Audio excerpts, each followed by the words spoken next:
into the fight, and what has this whole experience been like for you so far since you have arrived in Boston?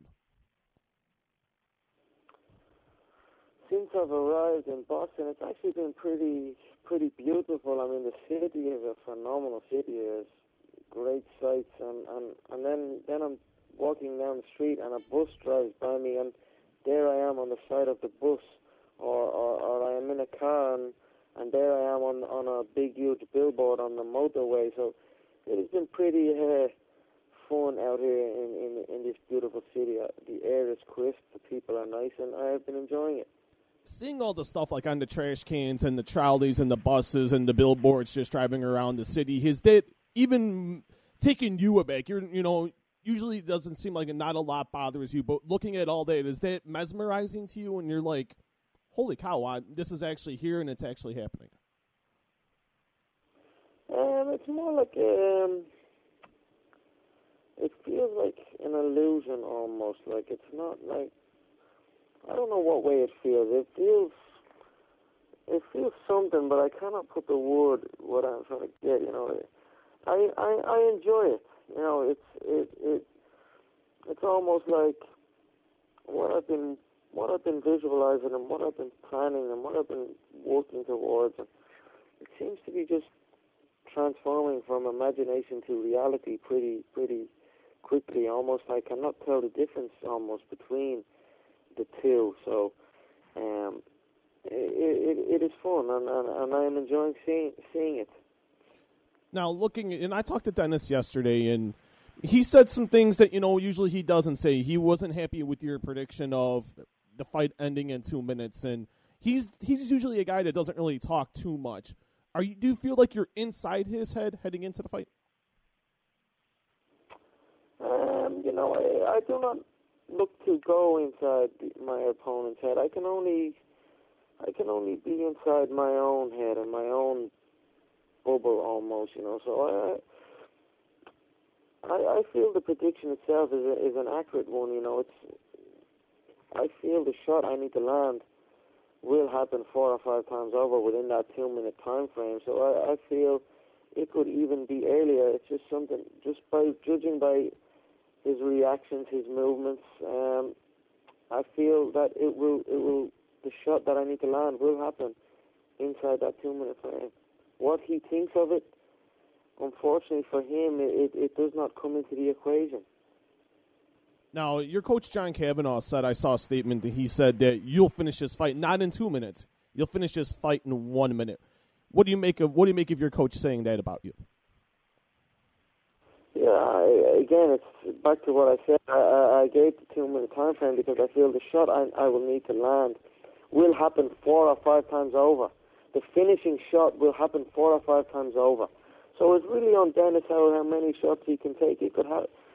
So John's a good assessment as well. I feel 2 minutes was giving me plenty of time. It will not be a rushed effort. I will go out and I will pace and I will let the shot happen, and that is it. So my coach believes inside one, and I also believe him. Maybe, it could very well be inside one. Will you be disappointed if you don't finish him in 2 minutes? Not necessarily. If anything can happen inside the octagon, I'm aware of that. I'm prepared for any outcome. I have faced adversity inside the octagon before, and I improvised, adapted, and overcame. This is the game we are in. So I will not. But for me, I feel it will finish. It will be done in the first 2 minutes. Is there anything you respect about his fighting style?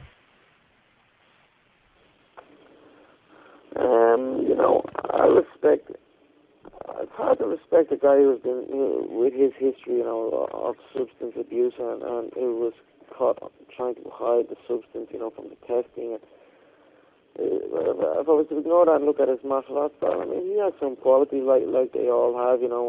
He's a veteran. He's been around the game a long time. He's been around the fight business a long time. But for me, they all seem the same. They all seem identical to me. They all seem in a pattern and in a routine. So it's just the same as everyone else. Do you respect no fighter that tests positive for drugs? whether it's recreational or whether it's performance-enhancing drugs? Say that again? Do you because you said you don't respect him a lot because you know of his past PED usage. Do you respect no fighters that do performance-enhancing drugs or recreational drugs? You see, I do not paint everybody with the same brush because everybody's situation is different. So I do not feel that way. It's just his particular situation where he was caught on the masking agent. For me, that's a deeper level of cheating. You're hiding it. You're going to great lengths to cheat, to test. Almost, it's a preparation. It's a little bit deeper than, let's say, maybe the Chael Sonnen situation or the Vitor Belfort, even more so, with the testosterone replacement therapy, where that was up in the air. But I mean, it's hard to paint everybody with the same brush, and I cannot do that. I judge it as it unfolds before me, and this particular I have respect for, but this was many weeks ago. As the fight draws closer and closer, the emotions I feel disappear almost. My emotions, my veins almost turn cold. I feel nothing. I feel neither good nor bad towards my opponent. His facial structure almost becomes blank. It becomes unreadable. It just becomes I simply can see a body in front of me, a different body type, a different set of movements, a different set of reactions, and that is it.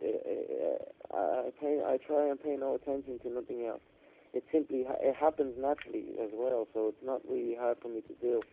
It's just something that happens for me. Now, I seen the other day, I was watching your stuff on ESPN, and I noticed a lot of people were noticing on Twitter you had a cut right on the bridge of your nose. How did that cut happen? I'm actually not too sure how it happened. When you're training and sparring, you get little nicks and grazes and bruises and whatnot. I think it was more like a Velcro strap off of the glove. That may have grazed my nose, and then through continuous training and continuous work, and then with the cold weather, I think it just looked a little bit worse than it was. But it's simply a little graze, and it's absolutely nothing.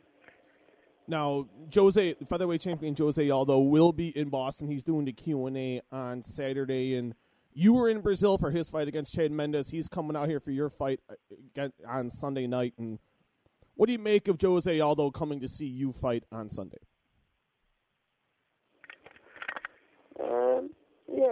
It makes sense. You bring the number one contender to see the fight, and that is it. I was at his, and he will be at mine, and we will compete. It builds the illusion of pressure, the illusion of tension. But for me, it's just another individual again, another man stuck in a pattern, another easy fight, I feel. So I don't really care about him being in the audience. It's something that they do. How hard is it not to focus on him, knowing that the UFC has said if you win your fight on Sunday, you are next in line? How hard is it to stay focused on the task at hand? Yeah, I don't focus on an individual particularly. You hear that a lot, athletes coming up. I spent my whole career building up to fight this man. You hear athletes say that sometimes. I've heard that before. But for me, I do not seek out an individual. Ultimately, they are all just different body types. So I pay attention to movements, and I am aware of everybody's movements and everybody's reactions and everybody's approach.